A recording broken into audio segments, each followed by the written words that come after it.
of all, I think all of us know that protesting in China is kind of a no-no. You can't do it. Not just kind of a no-no. There's a weird legal framework. Let me set this up because you know about what's happening. All right. To protest in China, you have to register with the government, and it has to be about something that they approve. And pretty much the only things you can protest about that they actually have specific government departments. I actually worked with a woman that worked for the Chinese government. She wasn't official. Yeah. But she worked in a government office, and what they would do was specifically deal with the protests about property, right? So that's pretty much all you're allowed to protest about, property. And then when the government chooses a country to hate, they will actually stoke protests. Yeah, like anti-Japanese protests. Like anti-Japanese or anti-America or anti-Korean or Korea.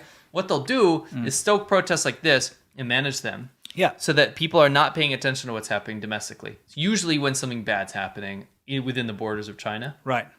So anyway, like I said, I worked with this woman, and her job was to make sure that the people registered properly if they're going to go protest about property.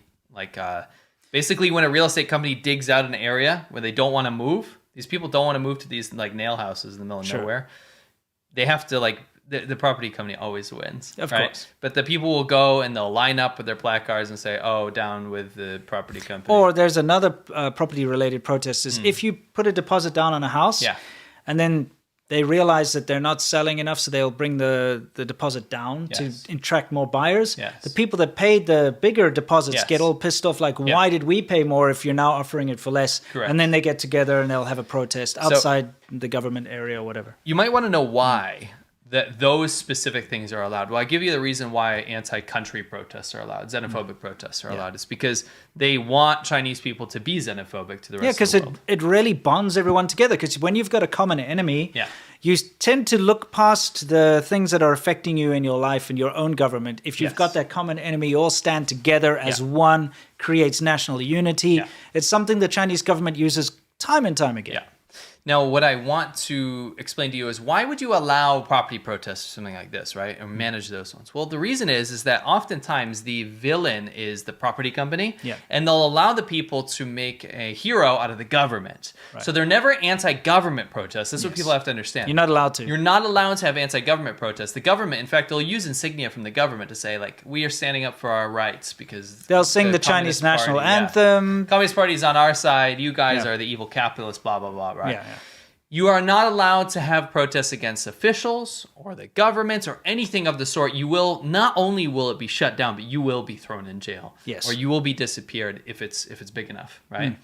So it's not to say this stuff doesn't happen, but it's rare. And that's what you guys have to understand is that this is not what we're about to show you doesn't happen often. This is very rare that something is it's not allowed to proliferate. They're trying to shut it down. This was not allowed, by the way. No, but they found a very interesting way to shut it down. And I think it's actually going to be what they're going to do going forward. I think so too. So let's just roll the clip a little bit. What they're saying is, give us back our money, okay? High water Qian, and then they're shouting the name of the bank. And this is a terrible thing that's happened, by the way. So this bank in Henan, there's actually 2 banks, I believe, that are involved in this. But word started to spread a while ago that these banks were very good for investing in. They had financial packages, in other words, investment opportunities that you'd get good returns on. But not only that, if you deposit your money in the bank, you'll get a high interest rate. I think it was like 4.6% or something, right? It was big. So basically what was happening is people were getting a lot of interest. So one thing that happens in China that happens a lot is when something starts to catch on, it gets shared and everybody follows. It's kind of like a sheep mentality. And I can say that without worrying about insulting or anything, because that is how it works. That's how the peer-to-peer lending thing took off. That's how the stock market took off there. Whenever someone's making a little bit of money on something, and look at the real estate sector, it's the same thing. Everybody and their dog will get involved because they're like, hey, you can make money if you invest in peer-to-peer lending. Suddenly everyone, the street cleaners, the bank tellers themselves, people in high positions, low positions, medium positions, every single person will now start to invest in peer-to-peer lending in some way or another. And then, or the bicycle sharing thing that came out and was terrible. And then it just collapses after a while because it's not sustainable when you've got too many people, trying to do the same thing. So this kind of went around and a lot of people, not in this province, by the way. A lot of them were people in bigger cities like Guangdong, the province of Guangdong, so Shenzhen, Guangzhou, those kind of places. They decided that it would be a good idea to invest because they'd heard through all their groups and all their WeChat groups and all their discussion things that it's good. You invest in these banks, you get a good return. So people did it 100% legally. There's no dodgy business going on here. They go open a bank account. They put their money in that bank account. They save up and they put their money in there because they know they're getting a good interest rate. Some people bought the financial packages they had, the investment packages basically. So then they invested in and bought this and that and the next thing. All of a sudden, people go to their online banking and their accounts, first of all, they can't access their accounts. And those who can, it says there's zero money in there, right? What are you going to do? I mean, it's the same as if you're in America, you have a Chase Bank or Bank of America or, Wells Fargo or whatever it is. And you deposit your money because it's a bank and you have trust in it. Yeah, it's a bank. I mean, you go to the bank to put your money there, right? And by the way, this bank is also backed by one of the big state banks in China. So people aren't going to look into past that. Of course, they're like, oh, it's connected. The major shareholder in these smaller banks is this big bank, government connected bank, so it's safe. So it's like you having a Wells Fargo account, for instance.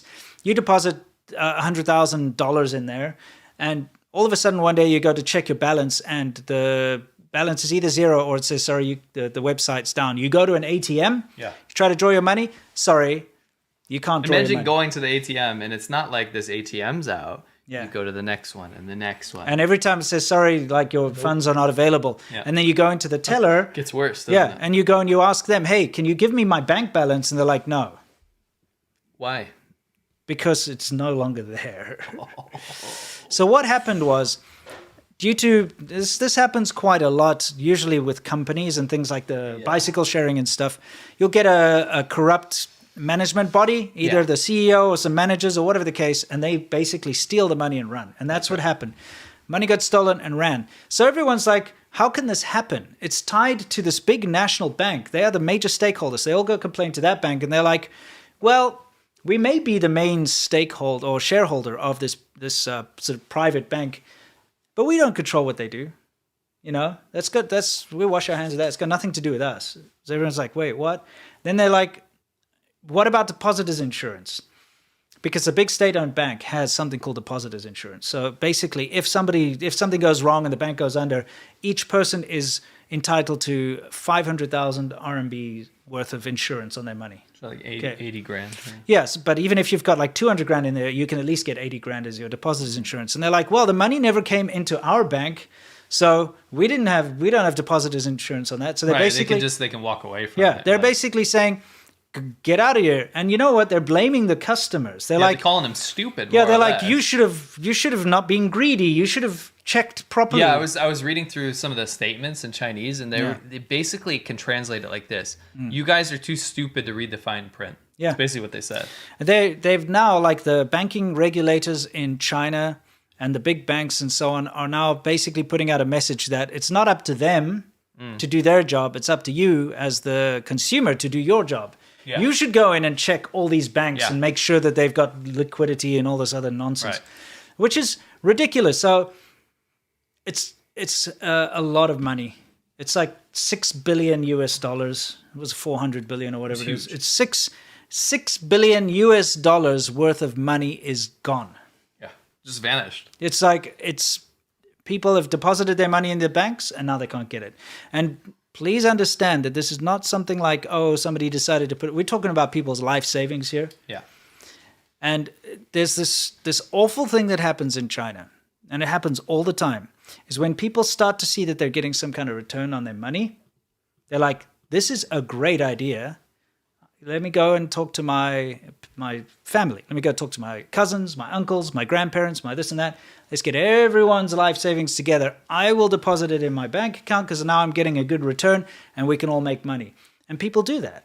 They all that's how they buy houses as well. It's like extended family all put their savings into something. And it's why you see so many people jumping off buildings. Yeah. It's around things like this. Most so, often. You can imagine your average person, hardworking person is scrimping and saving and they put their money into this bank because... It's just a bank. Yeah. It's a bank. Number one... I wouldn't look at it. It's supposed to be safe. Would you look at a bank? No. No, of course not. It's a bank. No, I'm not going to go to M&T Bank or whatever down the road here. I don't know anything about them, but it looks like I see a building. Right. I'm like, that's a bank. Right.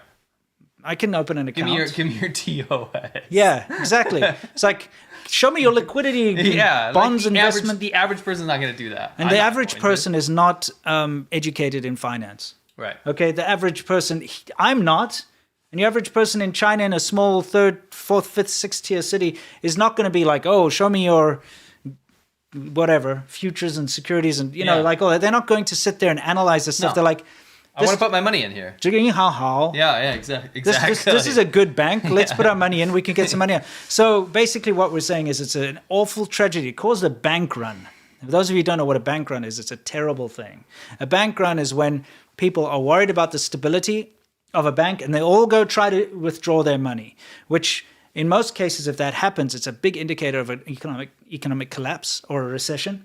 Because of devastation. Some economic collapse and devastation. Yeah. Devastation. The thing is, people run in there and they try to withdraw their money. Well, guess what? People are running in there, but they can't withdraw anything. So it's awful. And this is kind of still a developing situation, but the be-all and the end-all... it kind of just started in a way. Yeah. The be-all and the end-all of this particular situation is it looks like both the government regulators and the banks, the big banks and stuff, are like, well, it's not our problem, piss off. Yeah. Which is awful. And this, because, the corrupt people did run away with the money. Yeah. This is potentially the start of something terrible in China. Now, what you can see behind us is the next part of this whole equation we have to talk about. People are being arrested for protesting. It's not too violent or anything, but, just YouTube so you don't demonetize us as usual. It's not violent. Look, we censored it for you. It's just them. We did this for you. Someone putting them in like police vans. They just, it's okay. For those of you, YouTube. Yeah, YouTube. Don't demonetize it just because someone's being put in a van. But they're arresting people. Yeah. But now here's probably the worst part of all of this. Okay, is that in order to prevent people from going out and protesting, the people that were planning to go out and protest all of a sudden found out that their health QR codes turned red. Let me run this down real quick. Yeah. Your health QR code is what you have to show on your phone to get inside of buildings, shops, public transportation, to be out anywhere. Yeah. You have to have a green QR code. And what that tells the government and people, gatekeeping and stuff, is that you don't have COVID, you didn't have COVID, right? Hey, in a lot of places, if your QR code turns red, they take you to a quarantine facility. Yeah, you get thrown in one of those camps. It's basically like being put in jail. It's basically like being put in jail with a bunch of sick people. Yeah. Now, what they can do and what people were speculating was, hey, this thing might get out of control. This whole QR code thing, the government running QR codes to allow people to live their lives. Yeah. It could get out of control and they could start controlling it. Yeah. We're now seeing that happen. Yeah, because it's a fantastic tool for the Chinese government. Oh, these people are organizing to protest. We got all these pissed off people lost their fortune and they're going out there. They're causing trouble. Guess what? Everyone that's involved just changed their QR code to red and then they can't go anywhere. They can't do anything and we have an excuse to lock them up. They have to quarantine by law. Yeah. So they go beep. Everyone goes. Everyone's red. Just imagine. Everyone goes red. You're gone. Yeah. That's how they shut it down, and it's very efficient. Yeah. Right. They don't have to take one person down or find out the protest leader or anything. They just take everyone, and you're gone. You're out. It's an absolutely awful situation. And it's ripe for abuse by an authoritarian government because there are no checks and balances. Mm-hmm. What do you think is going to happen? People are going to be like, oh, they turned our health codes red because they didn't want us to protest. Yeah. Who do you complain to? No one. Because it's the government that did that. They did it. And they did it to stop the protests and protect this thief bank. Yes. Think about it. Think about it. You have a government that has so much control. They can make you sick by law. They can make you sick by law so that you can't complain about the fact that you just lost $1 million at a bank that they supported. Yes. That's dystopia. Yeah. It's insane. And it's a small, I think personally, it's a time bomb for a lot of other banks. Because a lot of these banks, it wasn't just in Henan that these were set up like this. No, of course There's a lot of banks in Eastern China that are set up like this too. Yeah, never mind that. Just there are so many parts of the Chinese economy that are faltering. But what we're seeing here is, as usual, the Chinese government is running around putting out fires. Now, in most normal societies, this would have caught on like wildfire. Yeah. Think about it. If you were in America here, right? And we hear that people can no longer access their Wells Fargo bank. Sure. Okay? Nobody can access their money. Would that not prompt you to go to your bank, no matter what brand it is, and get your money out? Of course. Absolutely. 100%. I would. I'd be like, if a bank like that's backed by the government and has all this regulated nonsense and it's approved and all that, if that bank can go down, my bank can go down too. You know what I mean? Yes. And that would worry the crap out of me. Right. And that's something that would catch on. Yeah. Doesn't matter what country. No. But look what's happening in China is you don't see people running off to like the China Merchants Bank or ICBC or whatever. No. They're not running off to take their funds out. You know why? Because it's contained. Correct. And they're like, oh, these idiots, they just made a mistake by investing in this insecure bank. Don't worry, everything's fine, right? And then they delete all the discussion about it. People are not allowed to talk about the protests. And most people just don't even bother. You know what I mean? Yeah, I mean, like it's not like a big, huge, what's it called? Like a Wells Fargo, like you said. Yeah. It'd be like that Farmers Bank of Pennsylvania or whatever. Yeah. Right? You have something small like that, but it's attached to something much larger where you trust. Yeah. Right? The people's understanding of that probably stops there. Yeah. Right? You're not going to, like you said, you're not going to be digging around looking at like, oh, so this is not actually, the money's not actually going to stay here or whatever. Dude, seriously, even if it's a small but a fairly popular bank here in the US, if that stops people from withdrawing their money, it's going to have a knock-on effect, and lots of people are going to start being concerned, at the very least, very concerned about their savings and investments, and it would probably spark off some kind of a bank run, a mass bank run. And this is something that, under normal circumstances, would have happened in China. But because the Communist Party of China has so much control over the media and over the protesters and locks them up like that, gets rid of them like that, it doesn't have that knock-on effect. And it's the same with the real estate market. When things start to falter in a certain area, look at Evergrande, for goodness sake. So many people lost their money because of Evergrande, but it hasn't caught on. The rest of the people aren't like, oh, well, Evergrande, but I bought a property through a different company, so it's okay. They don't seem to understand that it's all one system and it's all based off the same crap. You know what I mean? Yeah, it's a good point. So the Communist Party is, of course, running around putting out fires all over the place and just Band-Aids over everything. Yeah. But the Chinese economy definitely is faltering in many different sectors, Yeah, And absolutely. This is a huge telltale sign. So, watch the space. Definitely. And if you are invested in China, consider moving your investments out. Yeah. Seriously, consider it. I'm not here to give financial advice, but, just consider it. You might be in for a rough time in the near future. Yeah. Anyway.